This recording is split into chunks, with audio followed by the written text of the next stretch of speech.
Good morning and welcome to Counterpoints. Ryan is in Mexico on his annual fish vacation, so I'm so happy to be joined for a girl show by Krystal today. How's it going, Krystal? Very good. Nice to be here. I actually love that Ryan does this every year, like has his thing and like commits to it. So some much deserved time off. He's been working hard, burning the candle at both ends. So hope he's having a great time. That's for sure. He is a busy man. We have a great show for everyone today. We're going to start with a Supreme Court ruling in Alabama that, if you haven't heard about, it really is huge, huge news. So we're going to go through that. We're going to talk about Nikki Haley almost fooling the media yesterday into thinking maybe she was going to drop out of the race. She did not, spoiler alert, but we'll break down what's happening in South Carolina. Their primary is on Saturday, so there's a lot to talk about. We're also going to talk about the affirmative action non-ruling decision by the United States Supreme Court not to take up an important affirmative action case that would have had big implications across the board, and the same way that the affirmative action case that they took up last session did have big implications across the board. Krystal is going to break down some developments out of Israel in the last 24 hours. Big stuff to talk about. The Assange hearings have begun, Julian Assange in London over potential extradition. Lots of sound bites from the demonstration outside the courtroom yesterday to break down as well. Yeah, there have been huge protests there. This could be his last chance to block an extradition to the United States. He's, of course, being charged under the espionage with, devastating potential ramifications for the First Amendment. So we'll bring you up to date on that. And also we had to give you a little update on Jon Stewart. He's back. He's responding to the critics. He's also going after Tucker Carlson. So there was kind of something for everyone there. And we're going to be talking to a guy named J.D. Belcher. He's an incredible videographer. He's actually out with a new podcast. He's a former coal miner who taught himself, as the coal mining industry was declining, taught himself all of these video and production skills. Incredibly talented guy. And he's got a new podcast that's very important that looks back at that Upper Big Branch mining disaster. I don't know if you guys remember that. Digs into what happened, the investigation, and how basically greed cost these miners their lives. So super excited to talk to him as well. Just a reminder to subscribe at breakingpoints.com so you can get the full Counterpoints show. It goes early to your inbox and you don't get any interruptions, and you get to see every clip from Counterpoints. So breakingpoints.com to do that. Let's start in Alabama. We can put the first element up on the screen, which is a tear sheet here from the Washington Post. The headline: Alabama Supreme Court rules frozen embryos are children, imperiling IVF. That's the two-part of the headline there. So on the one hand, you have the Alabama Supreme Court making that ruling, and on the second hand, there are implications for IVF. Let's put the second element up on the screen. This is A2, a tweet from Ron Brownstein, who said the Alabama Supreme Court Chief Justice Tom Parker quoted the Bible to justify his decision in this case. The quote is, "Human life cannot be wrongfully destroyed without incurring the wrath of a holy God who views the destruction of his image as an affront to himself." The judge, again, Chief Justice Tom Parker, before that quote, writes that we all agree, basically, the law is that a human being is made in God's image. And so then you can see how the logic continues in that quote. If we go and dig into this, I will say one of the things interesting here, Krystal, is that the Wrongful Death Act is what's implicated. So that's a civil liability and negligence statute. So it's not to the point where the destruction of embryos equals murder. It's to the point where the destruction of embryos could implicate somebody in civil liability and in negligence. So obviously this does have massive implications for IVF and the entire industry, which I will say, as jarring as it sounds to hear the Chief Justice of Alabama write in terms that sound closer to what you would have heard, maybe around the country's founding. A lot of the founding fathers kind of wrote about law, natural law, as though it was something obviously, and we kind of all agreed, derived from one God. So it's jarring to hear that now in 2023. Still, The case of embryos is an odd one because from the perspective of somebody who's pro-life, and I know a lot of people disagree with me on this issue, it is the logical extension of the argument that life begins at conception. So if life begins at conception, then embryos are unique human beings and a unique human being, or genetically unique human being, and the destruction of a genetically unique human being, destruction of a life. And so it's complicated for people in pro-life circles to kind of not take that logic to its conclusion. I think if anything, it would be it would be, what's the right word, hypocritical or contradictory for me, for example, to be like, well, no, it's all fine, throw it away, toss them. And even for some women who have gone through this, this is maybe a silly example, but one of the Real Housewives actually has her frozen embryos etched into like a window on one of her houses, like the rest of her children, which again sounds crazy, but for a lot of women and men who freeze their embryos and maybe never get a chance, it's so expensive to implant and to go through the process. They do still feel an emotional connection to the embryos. What did you make of this decision, Krystal? I mean, I think you're right that if you do take the pro-life position to its logical conclusion, this is exactly the sort of place that you end up, which probably 95% of Americans would find absolutely preposterous. The idea that a frozen embryo is the same as a child. And you're right, this decision right now, the implications are, I won't even say they're limited, because I do think that this completely upends IVF treatment in the state of Alabama, makes it potentially impossible. And if it still continues, extraordinarily even more expensive than it already is, because as part of that process, you know, it's not just one egg that you inseminate, you have multiple that you store in case the first attempt doesn't work. So you have multiple attempts, or if later down the line you want to have additional children. And so if you're saying that the destruction of these embryos is equivalent to killing a child effectively, then of course IVF is no longer going to be possible in the state of Alabama, because what are you going to do? You're going to just hold on to these eggs indefinitely. I mean, it's just on a basic, rational, instinctive level, it seems completely insane. Alabama has been the state that has perhaps gone the furthest in terms of banning abortion and in terms of criminalizing actions surrounding abortion. In that piece we had up, they said in Alabama, voters passed a ballot measure in 2018 that granted fetuses full personhood rights, but did not mention frozen embryos after the fall of Roe and near total abortion ban went into effect in the state. Alabama now accounts for nearly half of all criminal cases related to pregnancy across the country, according to a tally by Pregnancy Justice. Now, it's possible this gets taken up at the Supreme Court. It's possible it doesn't. The other thing that we have to look for is what other states, now that Alabama has sort of gone in this direction, are going to push forward through the courts, through the legal system in a similar direction. So, you know, I think this is another example, Emily, of how overturning Roe versus Wade has sort of opened Pandora's box in ways that were almost completely unimaginable, in ways that even in a very conservative red state like Alabama, I guarantee you, if you were to put this to the voters, they would also find this insane. That's why you've seen, you know, the pro-choice position backed in every single state where it has been put to the voters, including states like Kentucky that are very religious and are very conservative. You only have 8% of the public that agrees that abortion should be banned in all circumstances. So this is the fringiest of the fringe type of position that you could have.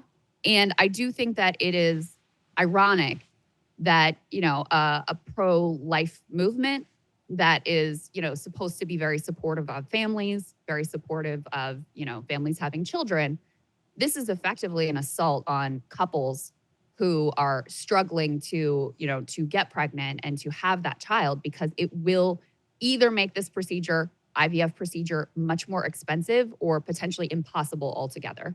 Another thing to think about is it comes at a time when a lot of women will say, because they got married later than they wanted to, they're having fewer children that they wanted to, that they turn to IVF as a major option, and that's a huge problem for conservatives. But I'll add this case is such an interesting one. So it goes back to 2020, and I'm reading from my colleague in the Federalist now, Jordan Boyd, who writes, when a patient at Mobile Infirmary Medical Center wandered into the cryogenic portion of the Center for Reproductive Medicine's facility and tried to remove 3 separate couples' embryos from freezer storage.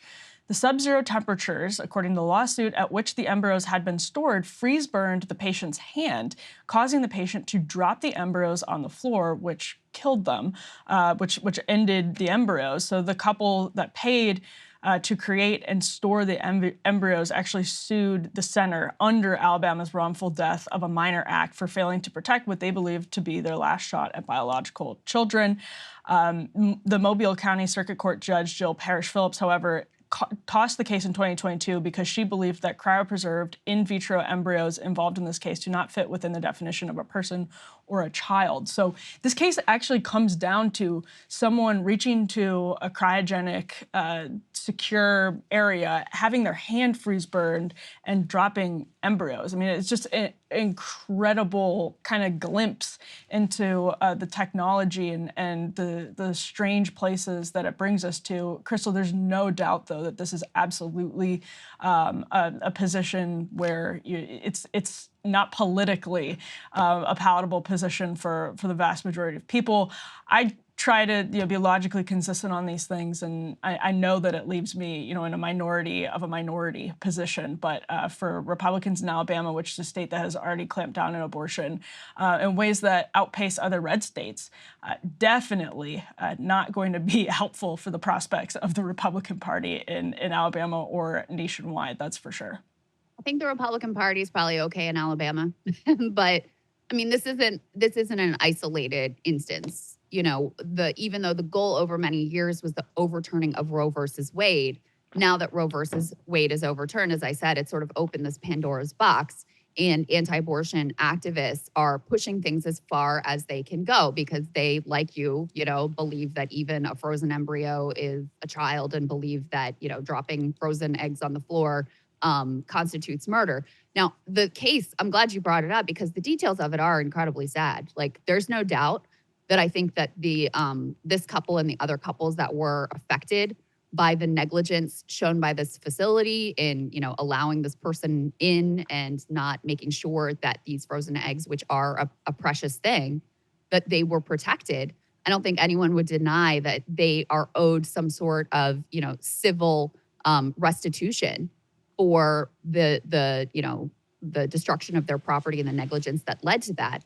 But you don't need to view these frozen eggs as actual children in order for them to be deserving of, a reward and of compensation for what was done to them here and for the negligence that caused that. There are already laws on the books that would be sufficient in order to, to try to compensate this couple for the loss. So, I just think it's emblematic of the Wild West that we have now that Roe is overturned, of the incredibly unpopular and extreme positions that, politicians, anti-abortion activists, and, basically theocratic judges, as in this case, will push things towards.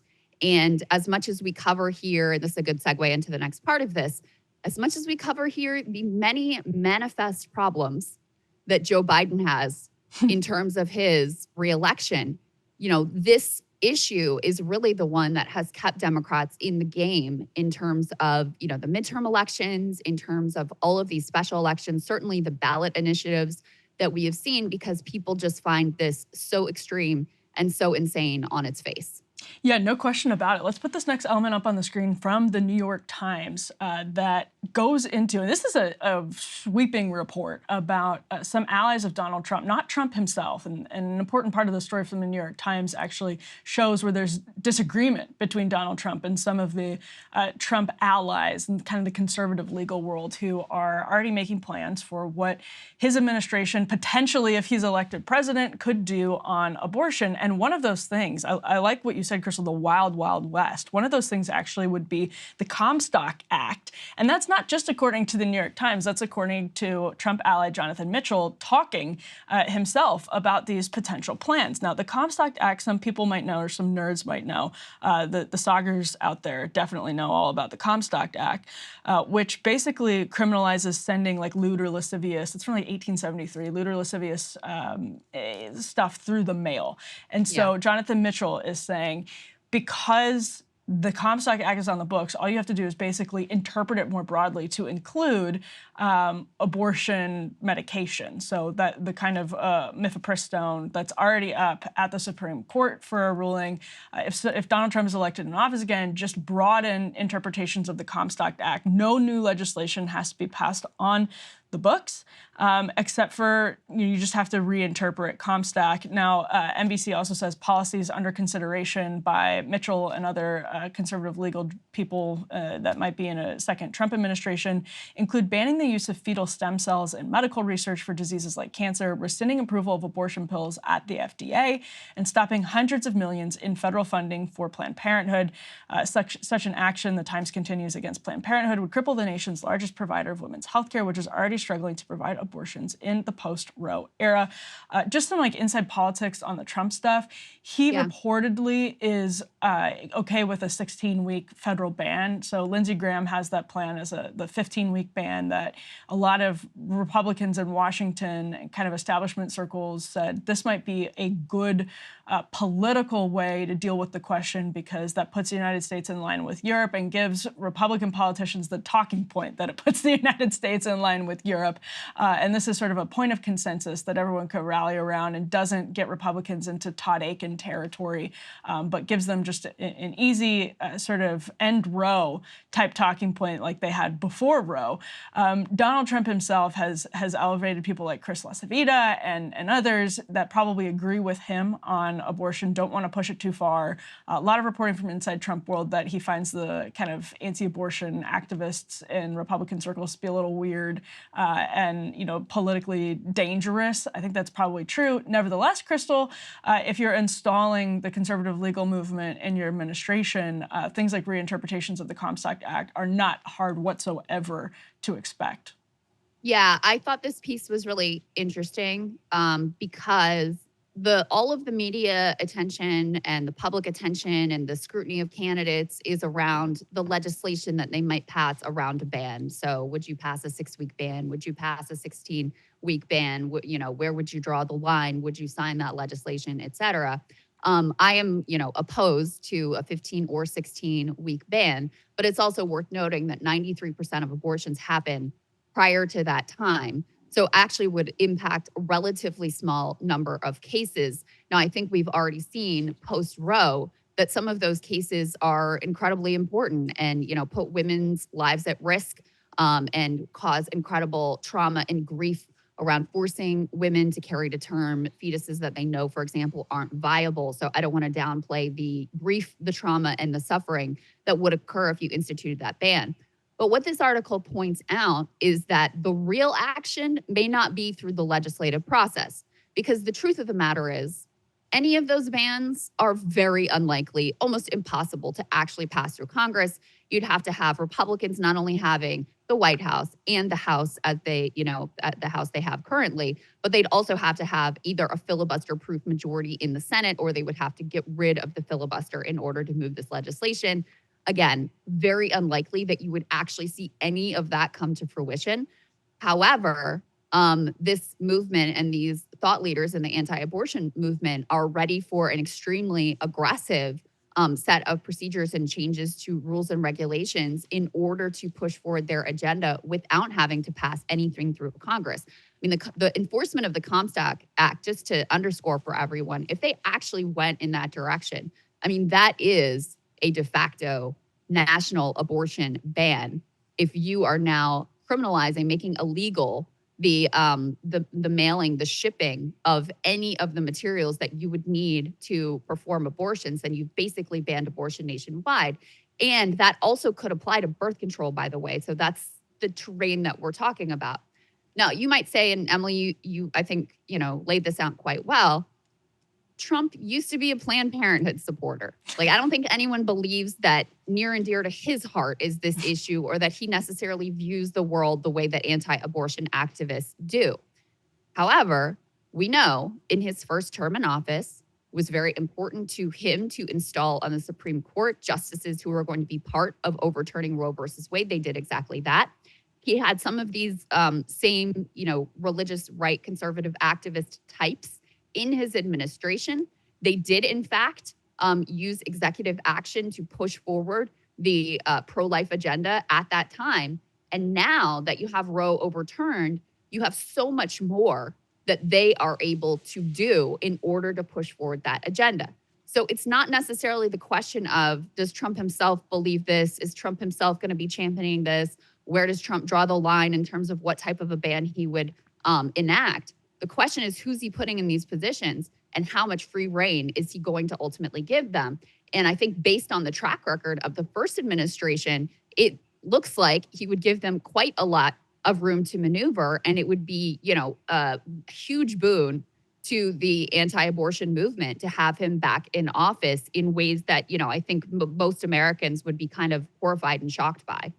And not just the anti-abortion movement. We can put the next element up on the screen here. This is a dive from Politico into Russ Vote, who runs the Center for Renewing America, which is trying to, he was Trump's OMB director. He's seen as somebody who's, and I actually like Russ Vote, he's seen as somebody in conservative circles who's like a policy wonk and is trying to put a blueprint together for what a policy agenda through some of the administrative agencies might look like in a second term for Donald Trump, but even another Republican president in general. A lot of these plans are generic enough that they're sort of plug and play with a potential Republican presidency. But Politico looked at what Russ means when he talks about Christian nationalism. And I do think there's something interesting here, because basically Chevron doctrine is at the Supreme Court right now, which is, some people say it'll be more, if it's overturned by the Supreme Court as is expected, it'll be more influential. Others people say it actually won't be as influential as a lot of conservatives think it will be. But basically, the ambition of conservatives and the conservative legal movement, which has long sought to overturn Chevron doctrine, is that it curtails the powers of the administrative state. One of the big debates during the Trump administration was, why don't conservatives come in and start using the powers of the administrative state through ways like reinterpretations of the Comstock Act, all these laws that have been on the books for a really long time. And so Politico is saying that, Russ Vote is trying to reinterpret all these kinds of statutes. They say, for example, top priorities could include the invoking the Insurrection Act on day one to quash protests and refusing to spend authorized congressional funds on unwanted projects, a practice banned by lawmakers in the Nixon era. But one of their bullet points is just broadly Christian nationalism. So Russ Vote has written that Christian nationalism is actually a rather benign and useful description for those who believe in both preserving our country's Judeo-Christian heritage and making public policy decisions that are best for this country. The term need not be subjected to such intense scorn due to misunderstanding or slander. But Krystal, it's true that the broad label of Christian nationalism has connotations that range from QAnon to the description that Russ just wrote, which is fairly benign mainstream conservative position, not broadly representative of the country, and maybe a slice of 35–40% of the country would say, okay, that sounds fine.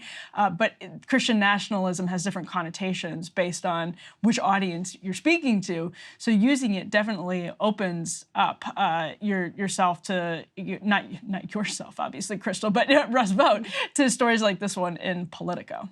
Well, it's opening all of us up to something for sure. I mean, it's very reflective of like the way that judge wrote his decision, concurring opinion on the Alabama, eggs are children decision, where he's, feels comfortable directly invoking his own personal religious beliefs, which I think is totally out of line in terms of just interpreting the law in a pluralistic society that, a key value is separation of church and state. And a key value is pluralism and the acceptance and equality of all people, regardless of their religious beliefs. So I think that's where a lot of Americans react very negatively to the idea that you're going to infuse an official government with an official, religious policy.